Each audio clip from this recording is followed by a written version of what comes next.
বিরতির পর আরেকবার স্বাগত জানাচ্ছি প্যানাসোনিক প্রেজেন্স আইডিয়াস চেঞ্জ লাইফসে। আমার সঙ্গে এখন স্টুডিওতে আমাদের আজকের পর্বে উদ্ভাবক তো রয়েছেনই, সেই সাথে উপস্থিত আছেন বাংলাদেশ ক্রাইম রিপোর্টার্স অ্যাসোসিয়েশনের সাবেক সভাপতি এবং NTV special correspondent Fakhrul Alam Kanchan. আপনাদের দুজনকে অসংখ্য ধন্যবাদ আমাদের স্টুডিওতে আসবার জন্য।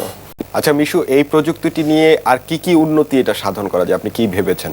জি, এটা নিয়ে আমার ভবিষ্যতে আরও অনেক কিছু করার আছে। তো এর মধ্যে আমি যেটা ভেবেছি সেটা হলো যে একটা ইনস্টলেশনটাকে সহজ করার জন্য আমরা এটাকে ভবিষ্যতে ওয়্যারলেস সিস্টেম করতে পারি। আচ্ছা, পাশাপাশি আমরা যদি এটাকে ইন্ডাস্ট্রিয়াল একটা রূপ দিতে পারি সেক্ষেত্রে এটা আরও ছোট হয়ে আসবে, প্রত্যেকটা সেন্সর ডিভাইস সবগুলো ছোট হবে এবং ইন্টিগ্রেটেড করলে আমরা সহজে ইনস্টলেশন করতে পারবো।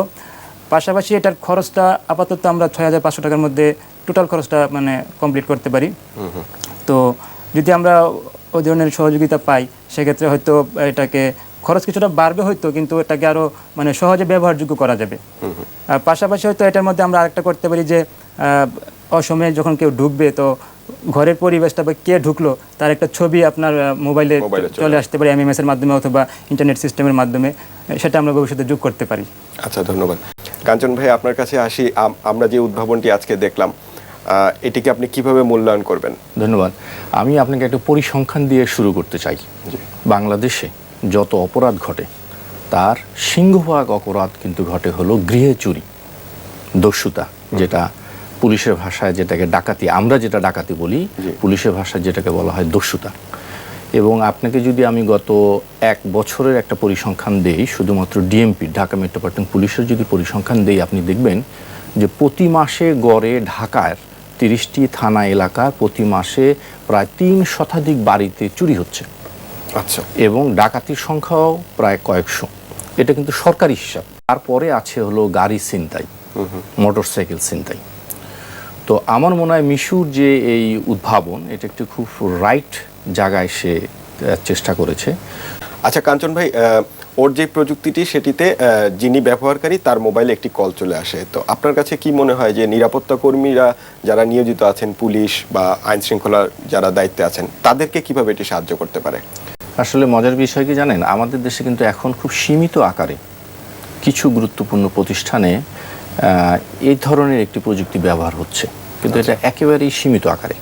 কয়েকটি জুয়েলারি দোকানে, কিছু আর্থিক প্রতিষ্ঠান এবং বিজনেস হাউসে এই প্রযুক্তিটি খুব ব্যয়বহুল একটি প্রযুক্তি এবং তারা ব্যবহার করছে খুব সীমিত আকারে।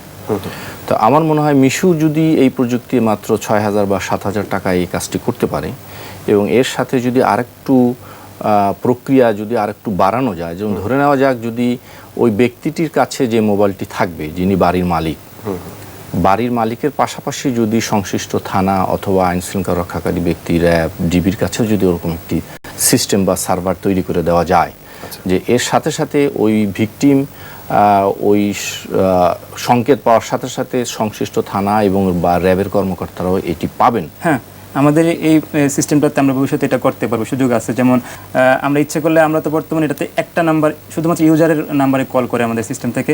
তো আমরা যদি পাশাপাশি দ্বিতীয় একটা নাম্বার সেভ করি আমাদের সিস্টেমে, যে নাম্বারটা হতে পারে আপনার পুলিশ, এটার উপকারিতা তখন সেটাকে গ্রহণ করবে এবং এটা খুবই ভালো হবে। এবং আমার মনে হয় এটা আইন শৃঙ্খলা রক্ষাকারী বাহিনী সহ সমাজের অন্যান্যের জন্য একটি বড় ধরনের ভূমিকা রাখবে।